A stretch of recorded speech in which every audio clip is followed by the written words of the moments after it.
வணக்கம் மாணவ செல்வங்களே. மாலை முழுவதும் மேத்ஸ் டாபிக்ல நம்ம ஏற்கனவே 53 நாட்கள் பார்த்துருக்கோம். இன்னைக்கு 54வது நாளுக்கான கொஷின்ஸ். 531வது கேள்வி பாருங்க. ஒரு வேர்டு கொடுத்துட்டாங்க, கான்செப்சுவலைசேஷன் அப்படின்னு சொல்லிட்டு. என்ற வார்த்தையில் உள்ள எழுத்துக்களில் இருந்து உருவாக்கப்படாத வார்த்தையை தேர்ந்தெடு. which cannot be formed using the letters of the given word. cannot be நம்ம நேற்றுக்கு லாஸ்ட் கொஸ்டின் பார்க்கும்போது என்ன பார்த்துருந்தோம், can be பார்த்துருந்தோம். உருவாக்க முடிந்த வார்த்தைன்ட்டு. இங்க உருவாக்க முடியாத வார்த்தை அப்படின்னு கேட்டிருக்காங்க. இப்போ இதில் பாருங்க, ஆக்சுவல் உருவாக்க முடியாத வார்த்தை. இப்போ ஏ இருக்கான்னு பாருங்க, actual A C T U, மறுபடியும் இன்னொரு ஏ இருக்கு, எல் இருக்கா அப்படின்னு பார்த்தோம்னா எஸ், எல்லும் இருக்கு. அப்போ இந்த வார்த்தையை உருவாக்க முடியும். அவங்க கேட்கறது உருவாக்கப்படாத.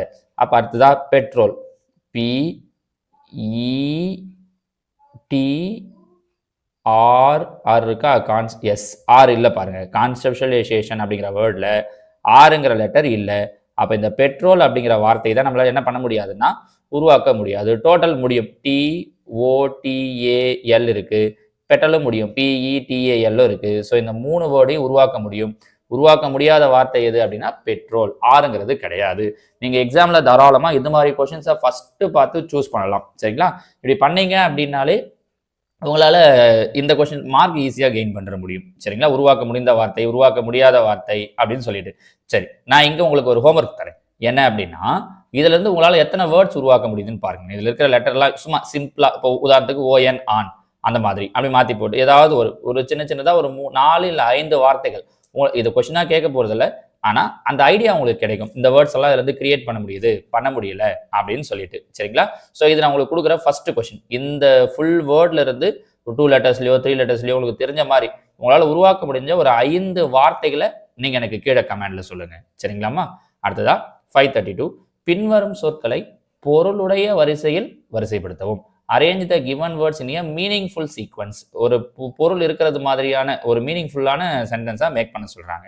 இதில் பாருங்க, leaf, fruit, stem, root, flower. Root அப்படின்னா வேர். இந்த தமிழ் மீடியத்துக்கும் கண்டிப்பாக அவங்க இப்படி தான் கொடுக்குறாங்க, இங்கிலீஷில் தான் கொடுக்குறாங்க. அதனால உங்களுக்கு தமிழில் மீனிங் தெரியணும். வேர். ஸ்டெம் அப்படின்னா என்ன சொல்லுவோம் அப்படின்னா தண்டு. லீஃப் அப்படின்னா இலை. ஃப்ரூட் அப்படின்னா பழம். ஃப்ளவர் அப்படின்னா பூ. பாருங்க, ரூட், இப்போ வேர், வேர்ல இருந்து தான் தண்டு வரும், தண்டுல இலை வரும், அதுக்கப்புறம் தான் பூ வரும், பூ தான் பழமாகும். ஸோ முதல்ல எது இருக்கும் அப்படின்னா ரூட், வேர் இருக்கும். வேர்ல இருந்து தண்டு வரும், தண்டு 3வது ஆப்ஷனாக கொடுத்துருக்காங்க பாருங்க. அதுல இருந்து இலை வரும், லீஃப் ஃபர்ஸ்ட் ஆப்ஷன். அதுக்கப்புறம் தான் பூ வரும், 5வது ஆப்ஷன். பூல இருந்து தான் பழம் வரும், 2வது ஆப்ஷன். ஸோ 43152, 43152. இன்னொன்று நீங்க இவ்வளோ தூரம் அதை பார்க்கணும் கூட கிடையாது. ஃபர்ஸ்ட் நமக்கு என்ன தெரிஞ்சு, ரூட்ல இருந்து தான், வேர்ல இருந்து தான் அடுத்தடுத்து வர எல்லாமே. அப்போ ஃபர்ஸ்ட் ஆப்ஷன் 4 வரணும்னு தெரிஞ்சா, இங்க ஃபர்ஸ்ட் 4 இல்லை, 1 இருக்கு, இங்க 2 இருக்கு, இதுவும் இல்லை, இங்க 2 இருக்கு, இதுவும் இல்லை. அப்போ இது எதுவுமே கிடையாது, இதுதான் முடிவு பண்ணிடலாம். நான் அந்த ஆர்டர் சொல்லணுன்றதுக்காக உங்களுக்கு லைனா சொன்னே தவிர, நீங்க முதல்லயே ரூட் ஃபர்ஸ்ட் வரணும்னு முடிவு பண்ணா மீதி 3 ஆன்சர் அப்படியே நீங்க ஒமிட் பண்ணிடலாம் பாருங்க. சரிங்களாமா? அடுத்ததா 533, லேப்ராஸ்கோபி என்ற வார்த்தையிலிருந்து எழுத்துக்களின் வரிசையை மாற்றாமல் ஒவ்வொரு எழுத்தையும் ஒரு முறை மட்டுமே பயன்படுத்தி எத்தனை அர்த்தமுள்ள சொற்களை உருவாக்க முடியும்? From the word laparoscopy, how many independent meaningful words can be made without changing the order of the letters and using each letter only once? இது அடிக்கடி கேட்குறாங்க. அதே மாதிரி இதில் இருக்கிற லெட்டர்ஸை யூஸ் பண்ணி வேர்ட்ஸை கிரியேட் பண்ணணும். இங்கே பாருங்க, LAP லேப் ஒரு வேர்டு. அடுத்ததா AR அரோஸ் அப்படிலாம் எதுவும் வராது. இதோ இங்கே பாருங்க, COPY காப்பி, இது ஒரு வேர்டு. ஸோ இங்கே ஒரு வேர்ட், இங்கே ஒரு வேர்ட். மொத்தம் எத்தனை வேர்ட்ஸ் உருவாக்க முடியுது அப்படின்னா 2 வேர்ட்ஸ் உருவாக்க முடியுது. So answer option 4, 2. சரிங்களா? எழுத்துக்களை மாற்றக்கூடாதுன்னு சொல்லியிருக்காங்க. இப்போ சிலர் என்ன யோசிப்பீங்க அப்படின்னா, வேற ஏதாவது எழுத்துக்கள், இப்போ SO சோன்னு சொல்லலாமா சார் அப்படின்னா, வரிசையை மாற்றக்கூடாது, இந்த ஆர்டர்ல தான் வரணும், ஒரு எழுத்தை ஒரு முறை தான் யூஸ் பண்ணணும். அப்போ அப்படின்னும் போது இந்த 2 வேர்டு தான் கிரியேட் பண்ண முடியும். சரிங்களாமா? பெரும்பாலும் அவங்க இந்த மாதிரி கொடுக்குற வேர்ட்ஸ் இந்த கொஸ்டின்ஸ் கேட்குறாங்கன்னா 2 இல்லை 3 வேர்ட்ஸை கிரியேட் பண்றது மாதிரி தான் முடியும் உங்களால். அப்போ அந்த மாதிரி தான் அவங்க கொஸ்டின்ஸே கேட்பாங்க. சரிங்களா? அடுத்ததா 534, பின்வரும் 4 வார்த்தைகளை ஆங்கில அகராதியில் உள்ளபடி வரிசைப்படுத்தினால் அமையும் சரியான வரிசை. Arrange the following words as per order in the dictionary. இப்போ டிக்ஷனரியில் வழி அப்படின்னா ஒன்றும் இல்லை, ABCD ஆர்டர்ல வரணும். இப்போ எல்லாத்துலேயும் ஃபர்ஸ்ட் எழுத்து பாருங்க என்ன இருக்கு, எல்லாத்துலேயும் ஃபர்ஸ்ட் எழுத்து S. அப்போ அதை வச்சு நம்ம எதுவும் சொல்ல முடியாது. சரி, 2வது எழுத்து பார்க்குறேன். ரெண்டாவது எழுத்து எல்லாத்துலேயும் பாருங்க ஐ ஐ ஐ ஐ தான் இருக்கு, அதை வச்சும் சொல்ல முடியாது. மூணாவது எழுத்து பார்க்கலாம். இங்க தேர்ட் லெட்டர் டி, இங்க தேர்ட் லெட்டர் எல், இங்க தேர்ட் லெட்டர் டி, இங்க தேர்ட் லெட்டர் எம், இங்க தேர்ட் லெட்டர் ஜி. அப்போ இதில் பாருங்க டிஎல்டி எம்ஜி. ஏபிசிடி எது ஃபர்ஸ்ட் வரும்? இஎஃப்ஜி, அதுக்கப்புறம் தான் எல் வரும். ஸோ ஏபிசிடி ஆர்டரில் ஃபர்ஸ்ட் வர்றது ஜி தான். அப்போ முதல்ல நமக்கு வர வேண்டிய வேர்டு ஐந்தாவது வேர்டு சிக்னல். இது முடிஞ்சிச்சா? மீதி இருக்கிற 4 டிஎல்டிஎம். இதில் இங்கிலீஷில் எது வரும்? ஃபர்ஸ்ட் எல், எல்லுக்கு அப்புறம் தான் எம் வரும். அப்போ அடுத்ததாக வரக்கூடியது ரெண்டாவது வேர்டு சில்வர். ஸோ 5க்கு அடுத்தது 2, எல்லுக்கு அடுத்தது எது வரும்? எம் 4. அப்போ 5 2 4. இதை வச்சு ஆன்சர் சொல்ற முடியும்னு நினைக்கிறேன். பாருங்க 5 2 4 இங்க வரல, 5 2 4 இங்க வரல, இங்க வரல. அப்போ இதுதான் ஆன்சர். சரியா? ஒருவேளை இந்த 5 2 4 கொடுத்துட்டு 1 3 3 1 மாத்தி கொடுத்துருந்தாங்கன்னா அப்போ இது ரெண்டுத்தையும் பார்த்தாகணும். இங்கேயும் டி, இங்கேயும் டி. அப்போ அதுக்கு அடுத்த எழுத்து பார்த்தோம்னா இங்க யூ, இங்க அடுத்த எழுத்து பார்த்தோம்னா இங்க டி. அப்போ டி யூ, இதுல எது ஃபர்ஸ்ட் வரும்? டி தான். அப்போ அதுக்கு அடுத்ததான் வர வேண்டியது தேர்ட் லெட்டர், தேர்ட் வேர்டு. அதுக்கப்புறம் தான் எது வரும் அப்படின்னா ஃபர்ஸ்ட் வேர்டு. பாருங்க ஆர்டர் கரெக்டா இருக்காண்டு. 5 2 4 3 1. அவ்வளவுதான். ஏபிசிடி தெரிஞ்சா போதும், இவ்வளோ கொஸ்டினுக்கு ஆன்சர் சொல்லிடலாம் பாருங்க. சரியா? அடுத்தது 535. ரூம் என்பது பெட், பெட் என்பது விண்டோ, விண்டோ என்பது ஃப்ளவர் மற்றும் ஃப்ளவர் என்பது கூலர் என எழுதப்பட்டால் ஒருவர் எதன் மீது தூங்குவார்? Which on which would a man sleep? நம்ம எதில் படுத்து தூங்குவோம்? பெட்ல படுத்து தூங்குவோம். கரெக்டா? பெட்டுங்கிறத என்ன சொல்லியிருக்காங்கன்னு பாருங்க. Bed is called window. Bed என்பது விண்டோன்னு கொடுத்துருக்காங்க. அப்போ நம்ம எது மேலே படுத்து தூங்குவோம்னா விண்டோ மேலே படுத்து தூங்குவோம்னு அர்த்தம். சரியா? ஏன்னா பெட்ல தான் படுப்போம், பெட்டை தான் அவங்க என்னன்னு கொடுத்துருக்காங்க அப்படின்னா விண்டோன்னு கொடுத்துருக்காங்க. அப்படிங்கிறதால இதோட ஆன்சர் விண்டோ. சரிங்களாமா? இப்போ நான் உங்களை இங்கே ஒரு கொஸ்டின் கேட்குறேன். ஏற்கனவே ஒரு கொஸ்டின் கொடுத்தோம் இல்லையா? இங்கே ரெண்டாவதாக நான் உங்களுக்கு ஒரு ஹோம்ஒர்க் கொஸ்டின் கொடுக்குறேன். கொஸ்டின் என்ன அப்படின்னா செடியில் பூப்பது எது? செடியில் பூப்பது எதுன்னு கேட்குறேன். எது வந்து செடியில் பூக்கும் அப்படின்ட்டு, எது பூக்கும் அப்படிங்கிறத பார்த்து நீங்கள் ஆன்சரை கேட்க சொல்லுங்கள். இதில் டைரக்ட் ஆன்சர் வராது, அதை நல்லா ஞாபகம் வச்சுக்கோங்க. செடியில் எது பூக்கும் அப்படின்னும் போது ஒரு ஆன்சர் சொல்கிறோன்னா அதை என்ன வேர்டாக கன்வெர்ட் பண்ணியிருக்காங்க அப்படிங்கிறத பார்த்து தான் ஆன்சர் சொல்லணும். சரிங்களா? ஸோ கீழே இருக்கிற ஆன்சரில் இந்த 4 இதுக்குள்ளேயே தான் ஆன்சர் இருக்குது. இதில் எந்த ஆன்சர் வரும்ன்றதை எனக்கு நீங்கள் கீழே கமெண்ட்டில் சொல்லுங்கள். இது நான் உங்களுக்கு கொடுக்கக்கூடிய ரெண்டாவது கேள்வி. சரிங்களா? இப்போ இதில் பார்த்தீங்கன்னா 5 கேள்வி மேட் வச்சு பார்த்தோம். இப்போ அடுத்து பார்க்க போகிற 5 கேள்வியும் சாட் மாடலில் பார்க்க போகிறோம். சரிங்களாமா? 536 பாருங்க. 12 பசுக்கள் ஒரு புல்தரையை 10 நாட்கள் மேய்கின்றன. 20 பசுக்கள் அதே புல்தரையை மேய டேஷ் நாட்கள் எடுத்துக்கொள்கின்றன. இது நமக்கு நம்ம 7th படிச்சிருப்போம், இப்போ 8th படிச்சிருப்போம். டைரக்ட் வேரியேஷன், இன்டைரக்ட் வேரியேஷன் அப்படின்னு சொல்லிட்டு நேர் மாறுபாடு, எதிர் மாறுபாடு அப்படின்னு படிச்சிருப்போம் பாருங்க. மொத்தம் எத்தனை பசு இருக்கு? 12 பசு. எத்தனை நாள்ல மேயுது? 10 நாட்கள்ல. ஒன்றும் இல்லை, 12 × 10. இந்த மாதிரி அவங்க ஒரு குறிப்பிட்ட ஆள்களை சொல்லிட்டு இவ்வளோ நாள் சொல்றாங்க அப்படின்னா ரெண்டுத்தையும் மல்டிப்ளை பண்ணிடுங்க. 12 × 10. அதுக்கப்புறமா மறுபடியும் அந்த ஆளையோ இல்லை நாளையோ சொல்லியிருப்பாங்க, அதை டிவைடில் போட்டுருங்க. ரொம்ப சிம்பிள், வேற எதுவுமே பண்ணாதீங்க. ஒரு ஆள் இல்லை நாள் வச்சு அவங்க கொடுக்குறாங்க, டேஸை வச்சு கொடுக்குறாங்கன்னா முதல்ல அவங்க சொன்ன ரெண்டுத்தையும் மேலே மல்டிப்ளைல போட்டுருங்க. டிவைட், கீழே இன்னொரு நாளையோ இல்லை ஆளையோ கொடுத்துருப்பாங்க, அதை டிவைடில் போட்டுருங்க. கேன்சல் பண்ண முடியுமான்னு பாருங்க. 0 0 கேன்சல் ஆகிடும். 1 2 6 2 12. அப்போ எத்தனை நாள் எடுத்துக்கோம் அப்படின்னா 6 நாட்கள் எடுத்துக்கோம். So answer option 3. அவ்வளோதான். இது நீங்கள் ரொம்ப ஈஸியாக சொல்லிடலாம். நம்ம புரியுதுங்களாமா? இங்கேயே நான் உங்களுக்கு இன்னொரு கொஸ்டின் கேட்குறேன் பாருங்களேன். இந்த ஒரு நம்பரை மட்டும் மாற்றி நான் உங்களுக்கு ஒரு கொஸ்டின் கேட்குறேன். இப்போ 12 cows can graze a field for 10 days. சரியா? 10 days. இங்கே 20 cows கேட்டிருந்தாங்க இல்லையா? இந்த 20 அடிச்சுட்டு நான் உங்களுக்கு என்ன சொல்கிறேன் அப்படின்னா 5 cows கேட்குறேன். 5 cows can graze the same field for dash days. அதாவது 12 பசுக்கள் ஒரு புல்தரையை 10 நாட்கள் மேய்கின்றன. இந்த 12 அப்படிங்கிறத அடிச்சுட்டு நான் என்னவா மாற்றிக்கிறேன் அப்படின்னா 5ன்னு மாற்றிக்கிறேன்.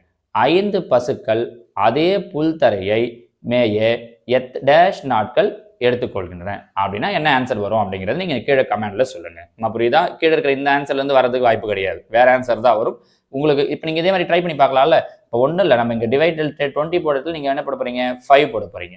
கேன்சல் பண்ணி என்ன ஆன்சர் வருதோ அந்த ஆன்சர் எனக்கு கீழே கமெண்ட்டில் சொல்லுங்கள். ஓகேங்களாமா? அடுத்து இது நான் உங்களுக்கு கொடுக்குற 3வது கொஸ்டின். ஏற்கனவே 2 கொஸ்டின் கொடுத்துருந்தோமா? இது நம்ம 3rd. சரியா? அடுத்ததான் 537. ஒரு கனச்செவ்வகத்திற்கு எத்தனை முகங்கள் உள்ளன? The a cuboid has dash faces. ஒரு கியூபாய்டுக்கு எத்தனை ஃபேஸ் இருக்கும் அப்படின்னு கேட்டிருக்காங்க. இப்போ பாருங்க, கனச்செவ்வகம் அப்படின்னா நீங்கள் உங்களோட ஜாமெட்ரி பாக்ஸு, புக்கு, நோட்டு இதெல்லாம் பார்த்தீங்கன்னாலே தெரியும்.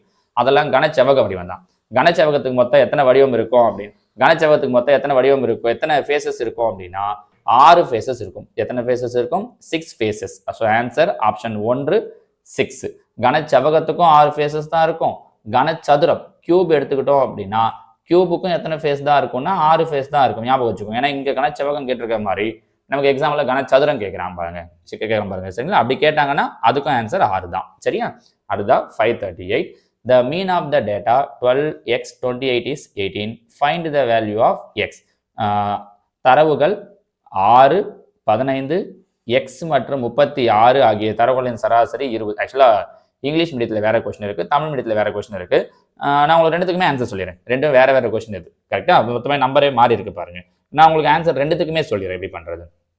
இப்போ இதில் பாருங்க, மீன் ஆஃப் 3 நம்பர்ஸ் கொடுத்துருக்காங்க. சராசரி கண்டுபிடிக்கிறோனால என்ன பண்ணணும்? 3த்தையும் ஆட் பண்ணி 3ஆல டிவைட் பண்ணணும். இப்போ பாருங்க, 12 + x + 28 டிவைடட் பை 3. மொத்தம் 3 இருக்கிறதால டிவைடில் 3 ஈக்குவல் டு என்ன கிடைக்கும்னா 18. அப்போ இந்த வகுத்தில் இருக்கிற 3 ஈக்குவலுக்கு இந்த பக்கம் வந்துச்சுன்னா பெருக்கல். அப்போ 18 பெருக்கல் 3 பெருக்கணும் அப்படின்னா 24, மீதி 2 54. இப்போ இது ரெண்டுத்தையும் கூட்டுங்க. இங்கே ப்ளஸ், ஏன்னா ப்ளஸில் இருக்கு. 28 ஒரு 12 கூட்டணும் அப்படின்னா 40 + x ப்ளஸ் 40 ஈக்குவல்ட்டுக்கு இந்த பக்கம் கொண்டு வரேன். அப்போ எக்ஸ் ஈக்குவல் டு 54 ப்ளஸ் 40 அங்கே போயிடுச்சுன்னா -40. அப்போ 50ல் 54 40 போயிடுச்சுன்னா 14. So answer 14. ஆக்சுவலாக அப்போ அவங்க இங்கிலீஷ் மீடியத்தில் கொஸ்டின் தப்பாக இருக்குது, அதனால கீழே இருக்கிற ஆன்சர் எதுவும் வரல. ஸோ இங்கே நீங்கள் 2 கொஸ்டினும் வச்சு வச்சுக்கோங்க, ஒன்றும் பிரச்சனை இல்லை. ரெண்டுத்துக்குமே ஆன்சர் தெரிஞ்சு வச்சுக்கோங்களேன். ஏன்னா இப்போ இங்கே 3 நம்பர் வச்சு கொடுத்துருக்காங்க, இங்கே 4 நம்பர் வச்சு கொடுத்துருக்காங்க. சரியா? இப்போ 3 நம்பர்ஸ் வச்சு கொடுக்குறப்ப 3ஆல் டிவைட் பண்ணோம். இங்கே 4 நம்பர்ஸ் வச்சு கொடுத்துருக்காங்க. அப்போ என்ன பண்ணணும்? 6, 15, x 36 இது மொத்தத்தையும் கூட்டி 4ஆல் வகுக்கணும். கரெக்டாக? Equal to 20. அதுதான் அவங்க சராசரி கொடுத்துட்டாங்க. அப்போ இந்த 4 இங்கே வந்துடும். 20 4ஐயும் பெருக்கணும் அப்படின்னா 80. இதை கூட்டுங்க பார்க்கலாம். 21 ஒரு 36 57. அப்போ 57 + x ப்ளஸ் 57 இங்கே வந்துருச்சுன்னா -57. அப்போ 80லிருந்து 57 மைனஸ் பண்ணுறோம். மைனஸ் பண்ணோம் அப்படின்னா என்ன கிடைக்கும்? 23. So answer option 3 23. நம்ம புரியுதுங்களாமா? சரிங்களா? ஸோ அப்போ இந்த இடத்துல நமக்கு சராசரி மீனை வச்சு 2 கொஸ்டின் பார்த்துட்டோம் பாருங்க. ஓகேங்களா? அதுதான் 539. If the selling price of an LED TV is equal to 5/4 of its cost price, then find the gain or profit percentage. ஒரு LED தொலைக்காட்சியின் விற்பனை விலையானது அடக்க விலையை போன்று 5/4 மடங்கு எனில் லாப சதவீதம். அடக்க விலையை போன்று, அதோட காஸ்ட் ப்ரைஸை மாதிரின்னு சொல்லியிருக்காங்க. நமக்கு காஸ்ட் ப்ரைஸை என்னன்னு தெரியாது. அப்போ நம்ம அடக்க விலை இங்கே என்னன்னு எடுத்துக்கிறோம் அப்படின்னா 100 ரூபான்னு எடுத்துக்கிறோம். காஸ்ட் ப்ரைஸ் எவ்வளோ எடுத்துக்கிறோம் அப்படின்னா 100 rupees, 100 ரூபான்னு எடுத்துக்கிறோம். விற்பனை விலை சொல்லும்போது என்ன சொல்றாங்கன்னா அது மாதிரி 5/4 செல்லிங் ப்ரைஸ் பார்த்தோம் அப்படின்னா, அதாவது விற்பனை விலை இந்த 100 ரூபாயை மாதிரி 5/4. அப்போ 5 × 5/4 4 1 4 8 5 20. அப்போ 25 5 பெருக்கணும்னா 125. என்ன அர்த்தம்னா 100 ரூபாய்க்கு வாங்கியிருக்காங்க, எவ்வளோ ரூபாய்க்கு சேல் பண்ணியிருக்காங்கன்னா 125 ரூபாய்க்கு சேல் பண்ணியிருக்காங்க. கரெக்டா? 100 rupeesக்கு வாங்கி 125 rupeesக்கு சேல் பண்ணியிருக்காங்க. அப்போ எவ்வளோ பர்சன்டேஜ் அவங்களுக்கு ப்ராஃபிட் கிடைக்குதுன்னா 25%. இப்போ பர்சன்டேஜ் டைரெக்டாக சொல்ற முடியுன்றதால தான் நம்ம இதை என்னென்ன எடுத்தோம்னா 100 ரூபான்னு எடுத்தோம். நீங்கள் இந்த மாதிரி அவங்க அளவு கொடுக்கல அப்படின்னா தாராளமாக அதுக்கு நீங்கள் 100ன்னு எடுத்துக்கலாம் காஸ்ட் ப்ரைஸுக்கு. சரியா? அப்போ எவ்வளோ ப்ராஃபிட்? 25%. So answer option 3. சரிங்களா? அடுத்ததா 540. The largest number of the 3 consecutive numbers is x + 1. Then the smallest number is. அடுத்தடுத்த 3 எண்களில் மிகப்பெரிய எண் x + 1 எனில் மிகச்சிறிய எண். ஒன்றும் இல்லை. அப்போ அந்த 3 நம்பர் என்னவா இருக்கும்னா x - 1 x + 1ன்னு இருக்கும். வேற ஒன்றும் இல்லை. இப்படி சார் அப்படின்னா இதுதான் பெரிய நம்பர். அடுத்தடுத்த 3 எண்கள்னு சொல்லியிருக்காங்க. அப்போ இதில் 1 போயிடும். 1 போயிடுச்சுன்னா x, இதில் 1 போயிடுச்சுன்னா x - 1. ஸோ இதில் சிறிய எண் எது அப்படின்னா x - 1. So answer option 3 x - 1.